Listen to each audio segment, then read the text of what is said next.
Hi, everyone. First off, Thursday's market was a pretty ugly session that threw our model back into a sell signal, but Friday, excellent reversal.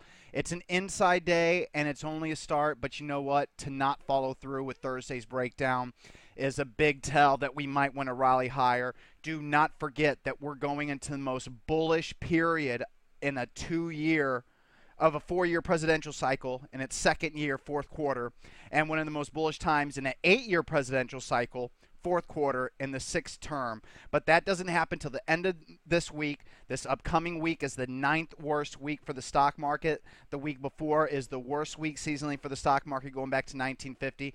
So right now, seasonality wise, it's against us. But after this week, sell Rosh, buy Yom. Yom Kippur is either October 3rd or 4th, I'm not sure. Coincides exactly to where the 6 year presidential bullish quarter bottoms. The 2 year bottom is normally around September 11th. So since September 11th, obviously, as you can see, the 2 year cycle has not worked.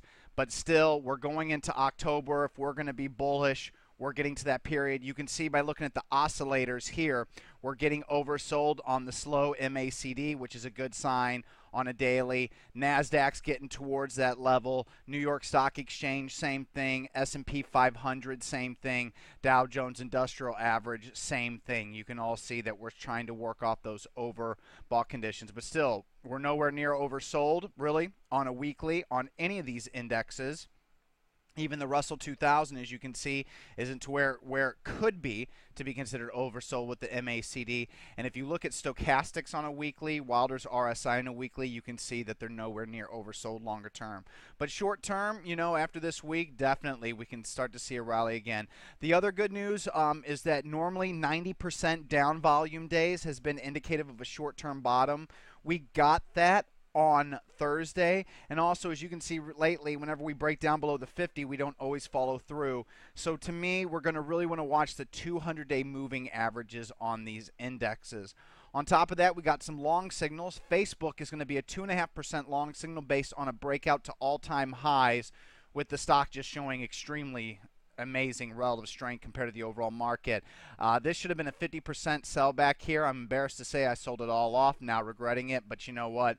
Facebook's telling me it wants to get in. If I'm wrong, only risk about 2-3%, not a big deal. 2.5% position. Also, Taro, yeah, I know this thing's chopped us up too, but that's the nature of it. It shouldn't close below the low day of that signal day. It managed to do so. Another buy signal here, but didn't move up immediately. Had to cut some losses, and it looked like it was going to fully break down here, so even more loss cutting.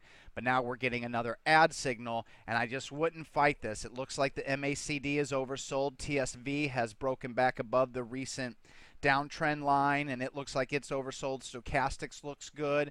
So overall, I think Taro, if we're going to move, it's getting there. It still could back and fill, but if it then breaks out next time, I think this one's going to run. Remember, it's a perfect speculator scan stock, so it's very high quality, but it's a very thin stock, so make sure you work limit orders. And then I got a pretty big long signal in PII. This is going to be a 5%er despite us being an undersell condition, because I'm going to make it 5% for as many scans as the thing showed up in. It showed up in 5 separate scans. Pocket pivot point buy, signal buy.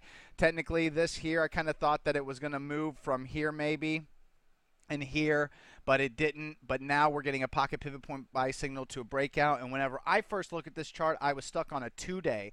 So when I initially saw this pattern, I was like, oh, wow, that looks great. And now after further look, a weekly, I'm like, oh, yeah, it's really coiled. So PII 5%. If we're wrong, we only risk about 2%. Not a big deal.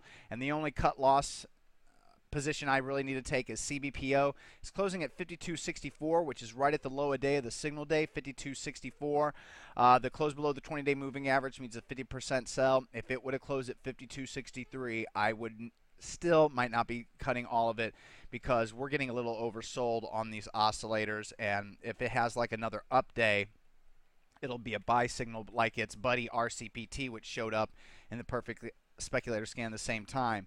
And as you can see, it's making a move today, but volume is well below the previous level volume days, and the stock is just not in a long enough base here. Like, what is this?